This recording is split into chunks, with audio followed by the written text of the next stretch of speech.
Namaskar and welcome to all the viewers of episode 147 Star Pravah series, which is the brainchild of our brilliant Foxy President Dr. Sunita Tandulwadkar Madam. She is head of the department and chief of IVF Endoscopy Center, Ruby Hall Clinic, Pune, founder and medical director of Solo Clinic IVF. Kavita, we don't do my introduction Okay, better. okay, madam. Okay, madam is so humble and lovely, and she has received IVF Icon of the Year 2022 endoscopy, Pride of Foxy 2020, Bharat Gaurav Puraskar 2019, Best Medical Practice in 2016, Best Citizen of India Award, Glory of India Award, Punya Sloka Ahilyabai Holkar Award, Thank you, Rashtra Gaurav Kavita. Award, and Letter of Appreciation from President India 2012 Sarvasri Award.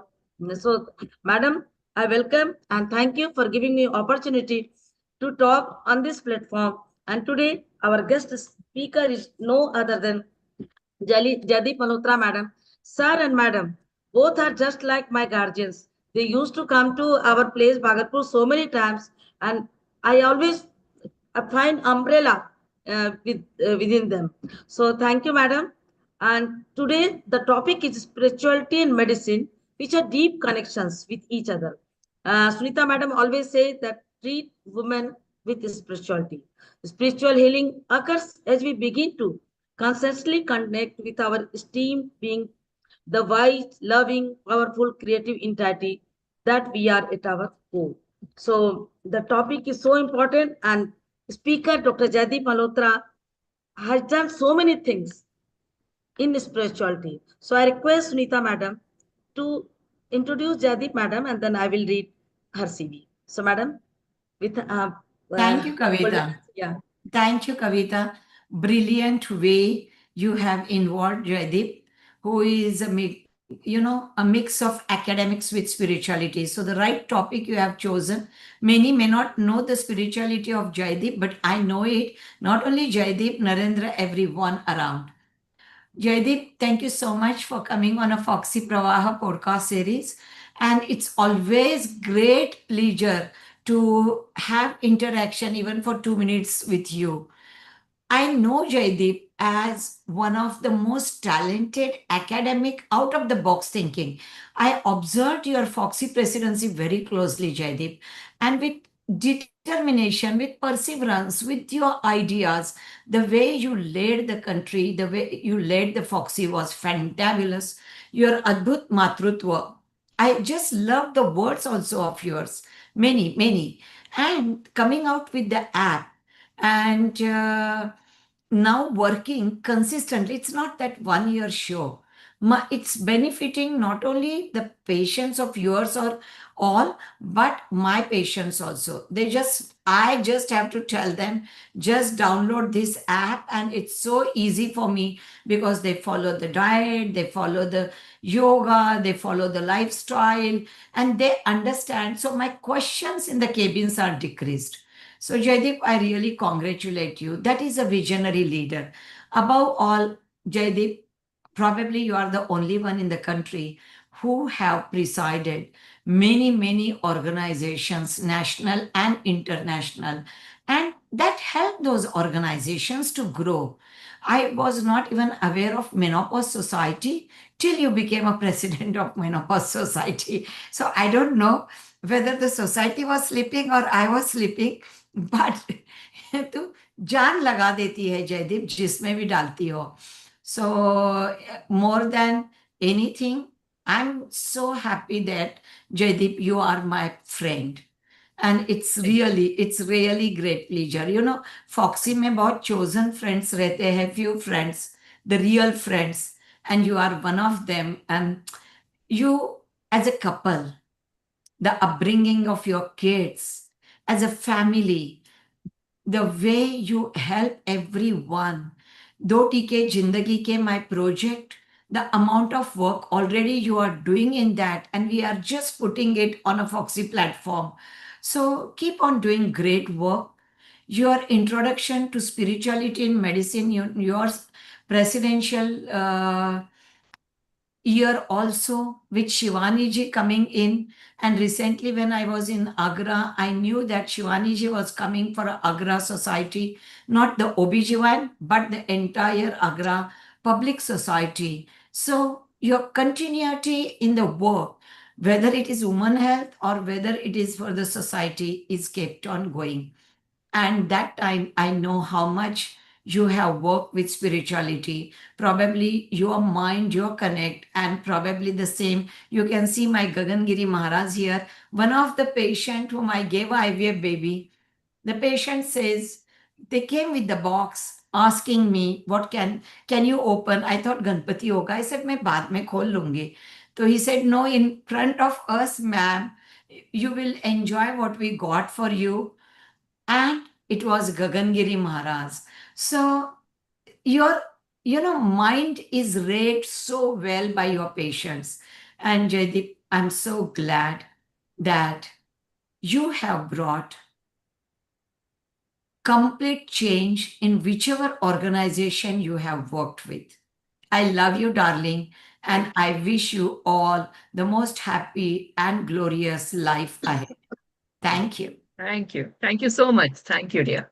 Thank you. Thank you, madam. I think Thank you. Sunita Yes. madam has introduced so well, but still I will read a few sentences only. Oh, no. So, It's madam is okay. Managing Director, ART Rainbow No, IVF. it's very important, Jaideep. That is our Yeah. protocol. Madam, yeah, Chair FIGO, REI Committee, Member of Accountability Group of PMNSCH, WHO, Vice President INSAR, Past President Foxy, Ishar, SPAR, IMS, Subforms, SPAR, and Madam has also been served as editor-in-chief in Suffolk and Subforms journals, and she is co-editor of 59 books.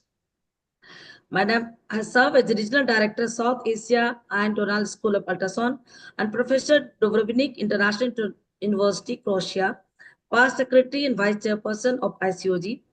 Madam is initiator of Club 35 Plus, Rotary Club of Agra Grace, and Siege initiator of Adbhut Matri that we all have still thinking is very good program for not only for patient but for us also.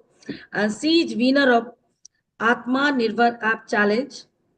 She is credited with first 500 IVF babies of Nepal and first IVF XC Tisha twins of Uttar Pradesh.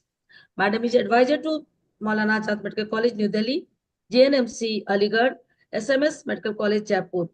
And she has received more than 500 awards from national and international organizations. So just to name, recipient to Honorable FRCOG, FRCPI, recipient to Nepal Samman, Lifetime Achievement Bond, ISSRF, Forbes Most Successful Woman, DLM Women of the Year, Amar Ujala Gaurav Samman Award, India Book of Records and World Records India Awards, Economic Times Most Inspiring Women Award, and Swam Siddha Award by Honorable Government UP, Sri Ram Nayak, and many more. Dr. M.D. Sotia Award, Dr. Jagdishri Mishra Award, honored in STEAM 75 Indian Women of India book by Government of India, British High Court. Foxy Dr. DC Datta Best Textbook Publication Award, Foxy Dhira Award, Foxy Box President Felicitation Award, and Amar Ujala COVID Barriers Award. I think Madam has received so many awards and many more than what I have just spoken. So with these words, I request Madam to say a few words so that we can learn about what is the relationship between the medicine and spirituality. Thank you, Kavita, and thank you, Sunita, for this opportunity. It's a great privilege, and I feel so proud and honored to be part of this Gyan Pravah because this is something like, you're carrying the legacy of all your predecessors, and that is something which is very unique in you. Because most of the times the next president comes and forgets about what has been done previously. You've consolidated the work of everyone and you don't mince words in acknowledging them, which is again a very unique quality, which is unbelievable. And it's a treat. It's a real treat to listen to you and the kind of work which you as a president have has achieved in these 6 months. I don't know what next 6 months are going to have in store for. So I really wish you the best. I wish you all the power and the strength, more accolades to you, so that we can see that all this work which you're putting in, I'm sure a lot has to be continued, and I'm sure the incoming presidents are going to continue along with the inclusivity and the way you have involved everyone in a very disciplined manner is just fantastic. As far Thank as you. spirituality is concerned, it was when I was going to take over as the president, I really didn't know what to do, because I also saw what everyone had contributed, and this was one of the changes which I felt was a very, very bold change, because as I'm sure you're aware, we had lot of um, you know, uh, negativity before we started this, because people were thinking that, why are we bringing spirituality into Foxy? Now, there is no science without spirituality. We are all spiritual beings. And the more spiritual we are, the more grounded we become, the more humble we are. And the more humble and more grounded we are, the more acceptable we are to our patients. And this was a thought which came in my mind, because at that point of time, doctor patient violence, and violence against women, and there were so many things happening, so many agitations happening. And I was just wondering how we'll be able to counter all this which is happening, and where the reputation of our profession was going down. So, I mean, at that point of time, I just thought that this is the only way where we could probably connect at a platform where patients and doctors and everyone else comes together. And so the thought process started. But today I'm the happiest, because today I have seen Foxy has really accepted it and has gone Very good. forward, and each and every president who has come after me has been involved and has propagated spirituality in a very, very positive manner. And I think this is the way where our profession is going to move Yeah. forward much faster and to the top. And if you already see that a lot of these agitations and which used to happen have reduced dramatically. I don't know whether those incidents are much, much lower. The Right. more we will connect people in a spiritual manner, the better the relationship between the doctor and the patient is going to be. So let us, join our hands. And I don't see any calms in, saying that, yes, I'm spiritual. I am spiritual, Absolutely. and I will be a spiritual being. And this is what I'm going to propagate. Uh, my science goes with my spirituality. Thank you so much for Thank having you. me. Thank you, Jaideep. And our protocol is now you and Kavita will have a dialogue, Yeah, and I'll sure, join the viewers link. sure. Lovely. Okay. We'll catch up. Yeah. Thank you so much, madam. Thank you, Jaideep madam. Thank you, Sunita madam. So now we will listen to you about the spirituality in medicine.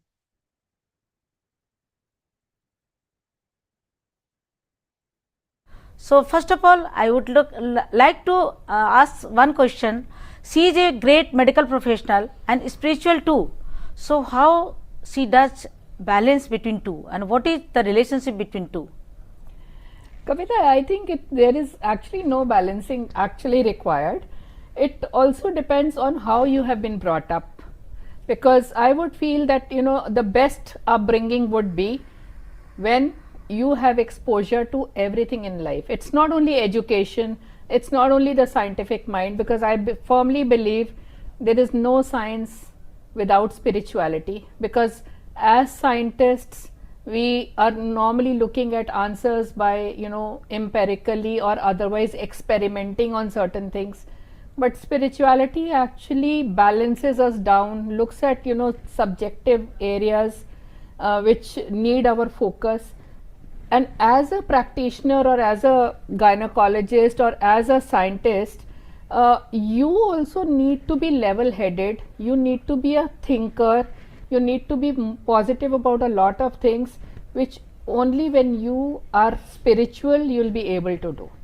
And I'm not really looking at, sometimes people feel that, why being spiritual is totally unscientific. It is not, because spirituality has a different, very deeper level. And all scientists, which when you'll go into the depth of their way they function, the lifestyles which they lead, spirituality is a very, very big portion of their lives.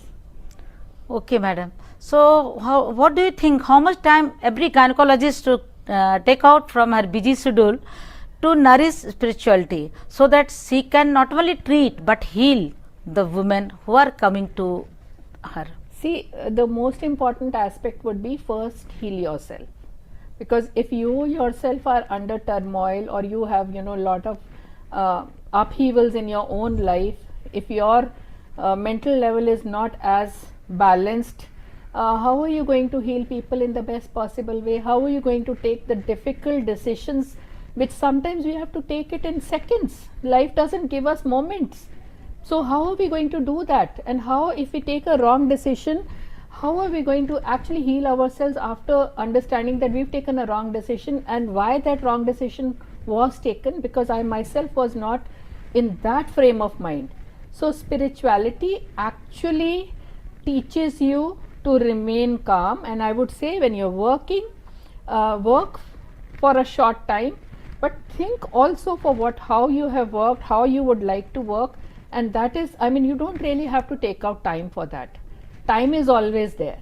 I would say, yes, please, in your day-to-day armamentarium, even if you do 15 to 20 minutes of meditation, it's more than enough.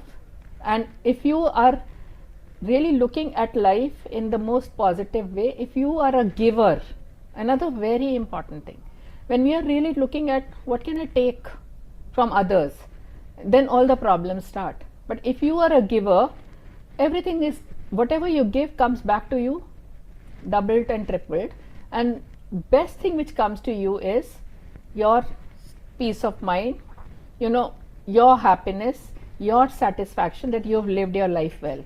And I think all of us are givers. We are givers of life. So we need to be as calm, as positive, as straight as possibly can be.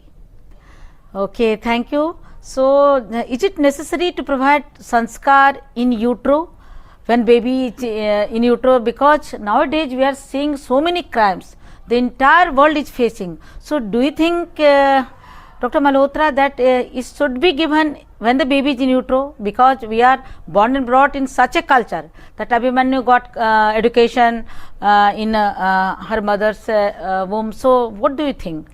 See, it's very important for us to realize that the baby in the womb, after 20 weeks, can hear about 5,000 words every day. The baby's relationships, the baby's understanding starts from in utero. And I don't know, I mean, there's much understanding in the world that the first 1,000 days of life are very important. The personality, the disease, and the disability. The foundations of all those are laid in utero, and the next 720 days outside the uterus. So the maximum, I would say, as far as the disease and disability is concerned, maybe preconception care is much more important. But as the rest of the things are concerned, because the gene expression under stress, under nutrition, over nutrition are going to be totally different. And the personality, the relationships of the baby, the learning, it starts from in utero. Then the foundation of the next 2 generations, because this baby which you are carrying is the next generation, the gametes which this baby is carrying is the next generation. So it's the future 2 generations which are going to be affected. Now, if you go into the background of this, I'm sure all of us who have children, we have siblings, why are we so different from each other? We are from the same parents, it was the same environment which we came from, yet we are very, very different from each other. Now, it all depends on what circumstances our mother was going through when we were there in her womb, and that describes the personality of those children.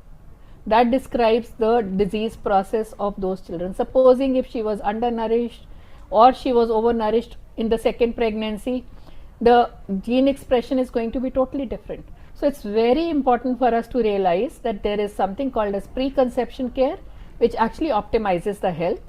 But there is also something with all equally important is how our journey of pregnancy is going to be.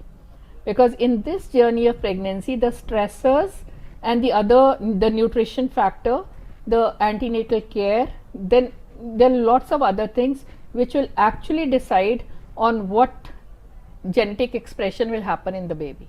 So foundation of all diseases, disabilities and personality is laid in utero, and the sanskara which you are talking about, children follow what they see. So how we are actually, taking things in our own stride, they are closely observing us, and once they observe, they follow. Plus you can't really tell them don't do this, don't do that at that age, but we normally overlook. We think that this 3-month-old or 6-month-old is not realizing or is not hearing what we are talking or what we are doing. It's not true. They watch everything. So if you've seen, when you say tell a baby please, smile or kiss, at 3 months they start responding. So they are actually understanding everything. So Yes. We have Okay. human beings which are understanding everything. Yeah. So, what can we do to enlighten patients to strengthen this spiritual journey? Because we are gynecologists and we are mostly treating the patients or women who are pregnant. So, how can we enlighten them to strengthen this spiritual journey? Because they are going to carry and to deliver the babies who are going to be future citizen of the world. See, one of the most, I would say, unfortunate things which has happened is that we have totally medicalized pregnancy and pregnancy care. So, if we go into our practice, and I don't think we are at fault, because in our country, let me just put it, we have almost about 30 million births. We have only 100,000 gynecologists. So we can't really do justice to all of them. Even sometimes when we want to give them some knowledge, we don't have the time to give them. And that is where all the problems start. And we need to understand that we cannot do it all. So first important thing is that, the right information has to be given to them. But who gives that information? So, so when we are really looking at, when the patient comes to us, what are we doing? We are just examining.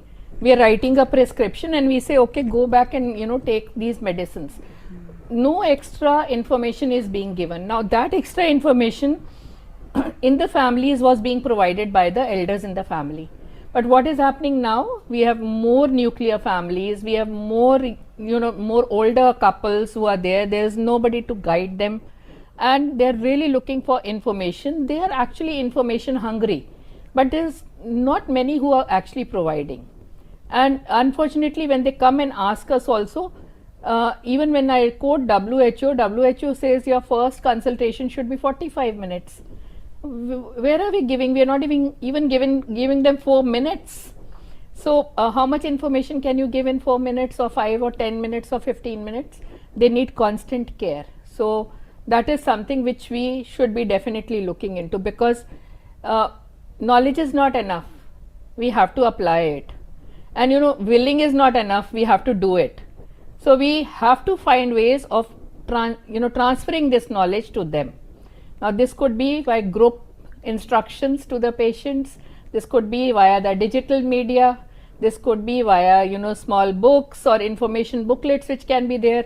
This could also be with teamwork which we evolve in our clinics, where there could be counselors, nutritionists, yoga instructors. You could have meditation classes.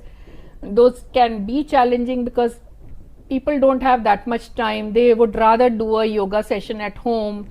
They would rather have a nutritionist online, but at least a uniform knowledge needs to be provided. And I feel that our organizations should take a step forward and do the needful, what needs to be done. Actually, I live in a yoga city. Our city Munger has very good yoga ashram, and I have myself yoga clinic also. But many other religious people don't like it. Yeah. So do you think is there any correlation between medicine, religion and spirituality? I think I would not really talk about religion much, but I know that every religion teaches us the right things. I myself studied in a Muslim university. I did my schooling in a Christian school, and then I come from a Sikh family, and I am married into a Hindu family. So you can understand, what happens, and there are ways of tackling, because sometimes when we have a lot of these classes which we do for different religions, it's a way of explaining. Yoga has nothing to do with any religion. Yoga is a way of life which needs to be adopted. Now, and spirituality also, every religion has spirituality and everyone has spirituality. Now, how do you really explain to the patient is the important thing. Now, these couples, when they come, if they say, okay, if they have some apprehensions, I would say, about doing yoga in a way, I would say, okay, can you go back and do your normal namaz for 5 times in a day? Yeah. All the postures of that namaz are the postures of yoga. So you have to name it differently and they'll understand, which is important. When you do dua, you're meditating. So it is how you explain to them is very important. Otherwise, actually, there is no difference at all. And I think the world is growing in a very different way. We need to change our mindsets, which is most important. I don't feel at all apprehensive when I'm dealing with different class of people or different religions, because what is there at the bottom of my heart is goodness for them. What is going to help them?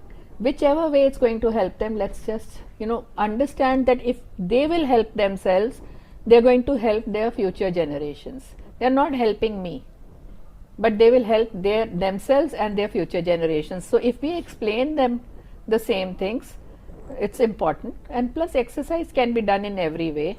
Meditation has no religion. Yes.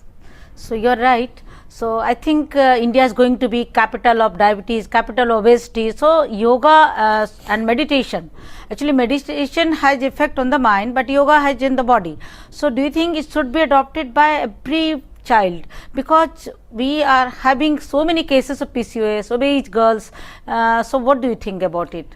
See, there are multiple contributors to all these problems. So that is something which we have to understand. One thing which is common in all of them is our lifestyle. Our lifestyles have really drastically deteriorated, and most of the times, we become so career oriented that we forget that there is life inside us, there is health of us which is more important, because if you are not going to be healthy, obviously your career is also not going to be healthy. So taking out time for yourself, at least 1 hour a day, I would say, for good lifestyle. In the morning, early morning when you get up, that's the best time. Plan your day well, do whatever your little exercise which you have to do, a little meditation which you have to do all the preparation of the food which you are going to eat, and then go to work. Now, sometimes, gynecologists especially will say, oh, where is the time, we are busy. Now, I would really tell them that, we are sole providers of the service. So if we work in teams, everyone's life will be easier, the quality of life will be easier. Now, one of the major problems which I have seen in our own fraternity is we don't like to share. Yes. We don't like to share responsibilities, we don't like to share the remunerations, we don't like to share our problems, we don't like to share our stress, we don't like to share, decision making. So the moment we start sharing, I think our quality of life will be much better. Yes. So you're right, Dr. Malhotra, and I think any woman who comes to us, we have to advise. So whether physical health is only important, or all the aspects like mental, spiritual, physical, everything. So how you will explain to the woman or girl or any even older woman who comes to us for her menopausal symptoms, so how you will counsel them and what you will advise them? I think, what has really happened, I would say in the lifestyle there are three very important aspects. One is the nutrition, the food which you eat. The other is exercise, which is again very important, and third is the mental health. Now, all of them are related but also unrelated, because if you're just looking at the physical appearance, if you're obese, you want to be thin, diet is the one which will contribute almost 80% of what you want to be. But if you're trying to lose weight, diet and exercise is important at that particular young age, which is again important because the basis of muscle and bone health is exercise. There will be no calcium absorption if there is no exercise. So, but there will be no calcium absorption if the vitamin C and the other minerals are not in place. So, everything is interrelated, but if your mental health is not good, you are either undereating or you're overeating, and then you're contributing to the other physical aspects, which will again contribute to the mental aspect. So, these are all interrelated things. Now, what will happen, like as children, and I feel this challenge every day in my own house also, because my grandchildren are there. We were not exposed to so much of fast food, but the children today, the peer pressures are there. They want to go and have some fast food. They are more exposed to the mobile phones, more television, and there are different kinds of exposures which they have. But they are also following what their parents are doing. So if we control our own self and be a role model to them, then only we'll be able to tell them, okay, half an hour of mobile phone or TV watching, okay, now if fast food has to be eaten, it's only going to be a weekend, rest of the time. Why it is important? Because another very important aspect is it has to start early, but as parents we are more judgmental. We'll tell them, okay, don't do this, but why you should not do it, we don't explain. The moment you explain why you should not do it, or if you do it this way, what benefit it is going to have, I think their compliance is going to be better. And it has to be done on a repeated basis. It can't be like one day, because children are young. If they set that lifestyle right from the beginning, in the school, see now a lot of physical activities and yoga, and some schools are also providing more nutritious food and all is happening, because if the teacher tells them, they follow. If the parents tell them, they don't follow. So it needs to be like, sometimes there are some differences which we want to bring about in their lifestyle younger age, because what habits are formed in young age, they continue. It's very difficult to change, because if my palate is used to Indian food, I may not like the Western food. If I am not into exercising, or if I am not into some spiritual exercises, or even into religion, it's very difficult for me to follow up later on. It may happen that some accident may incite you into adopting certain things, but normally it doesn't happen. So I feel in utero, and then the few years later is the time to give all the positive health features to the children, and then they can continue through the life. Okay, you are associated so many social groups, like you are running 35 plus clinics, Rotary Club, and you serve a lot to underprivileged society. So what instinct you have, and how you are motivated to do these things, these services? I think it's again all about sanskara, because I was brought up by my grandparents, and I am now feeling what I was exposed at that time, because when you are young, right from college to, I would say, till about 50, you are in a different frame of mind and life. You don't have time to think. You have children, you have many challenges, you want to settle down. So many people, all of us come from humble backgrounds, most of us. Then we are trying to establish, make a name, create a niche for ourselves. We have no time to think about ourselves, our health and other things. But when you reach 50 plus, suddenly you realize, oh my God, it's too late for me to bring about the changes or the quality of life which I wanted to lead, or enjoy my life, because now my skin is wrinkling, my knees are wobbly, I want to go and see the world, I don't have time, I have all the money but I don't have time. Now if we understand this early in life, and then we go on a slow pace, enjoying every step of life, I think we will be more complete. So this understanding has to come early, and for me, I was so fortunate because I stayed with my grandparents, and my sanskaras came from my grandparents. And every time, you know, I am writing my biography, there are many stories in it which are very inspiring for a young child to be inspired by the grandparents in a different way, because they never told me, don't do this. If I said I will not go to school, my grandfather would say, okay, if you're not going to school, maybe this is the loss which you may have, but I may have this gain, because we had a garden. He was old, so and we had a hand pump. He said, maybe you'll help me with watering the plants. I used to hate that activity, so I went to school. So you know how you tackle these children and how he tackled me, when I look back, it was phenomenal. It was unbelievable, because he never said no, and we always say no.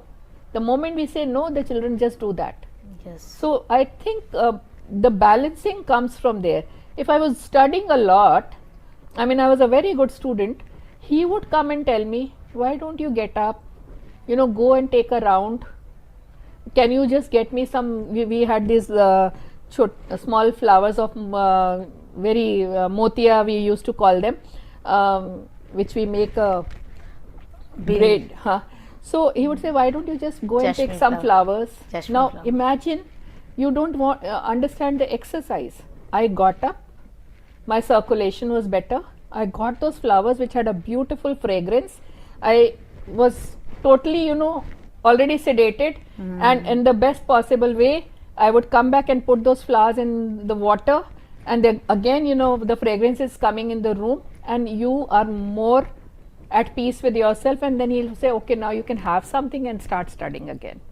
Now these are ways of tackling, but we as parents, young parents today, we are going through so many challenges, we don't have time to think how to tackle them. Yeah. And I think that education has to come, which is important. Second important thing, nuclear families. I would say joint families is the best thing which could happen, because joint families take the pressure off us. So teamwork is something which is very important for us, because when we work together as a team, whether it's a family or friends, you have more time for yourself. You think. We need time to think. We all have brains. There's absolutely no doubt about it, but we don't think about ourselves and our children. Yeah. So I think joint family was being, we all are born and brought in joint family, and it should be carried on, because it will make our children smarter and more, I think, learned experience. And also make life easier for us Yeah, also. yeah. Plus, you talked about menopause. Now Yes. in menopause, what happens? Children don't want to spend time with you, and the moment if you are not interacting with people, your cognitive functions are going to go down. So it has been seen that people who go to the old age homes and they have company with each other, they do much better. Yes. When they are exercising together, they are functioning much better. This is all the support which joint families was providing us. Exactly. Yeah. So it's not only beneficial for the younger people, it's also beneficial for the older people. Yeah, the entire family was carrying the responsibility, and everyone was interacted with each one. So I think the last message what you want to give, so to all of us and for who are watching us, so what message you want to give them, what should we do, and how gynecologists can bring a better society, so that we can have good citizens of the country and our country can go much higher. I think we need to be good doctors. Now, who is a good doctor? A good doctor is who will have science and spirituality together, embedded in the service provision. Because when you think about the other person, when you are treating a person, always think about what the challenges and the problem the person in front of you is going through, what I would have done, and provide the best. Because I firmly believe you're not treating the disease, you're treating the person, because disease is part of that person, and if that person's mental health or physical or nutritional health is not good, the disease is never going to be treated fully well. So you have to understand that aspect, and that this is exactly what we used to preach in our previous times. Treat the person, not the disease. Don't over medicalize things. That person is not only a prescription for us, that person has come for help. We are the best people. I can tell you, and I can vouch for it, we are the best people to help these women, especially because they are in touch with us for 9 months. In 9 months, they come to us for 9 to 15 times. And every time, if we can give them some positive insight into how to lead life, I think the quality of life and the health infrastructure supporting us could actually improve the health economy. Lot of prevention can happen and a lot of disease can be prevented. So I think we can be the biggest contributors to the health of women in our country. Thank you, Dr. Jaideep Malhotra, who gave many good insights and good inputs so that we can make everyone who is watching this video get some things to learn, and it should be spread to the entire society, not only among the gynecologists but to the entire society, so that we can bring our children more healthier, more spiritual, stronger, and they can lead our country to greater height. Thank you so much. Thank you so much for having me, and I'd like to thank Sunita Tandulwadkar also for this wonderful, wonderful initiative. Thank you, Kavita. Thank you.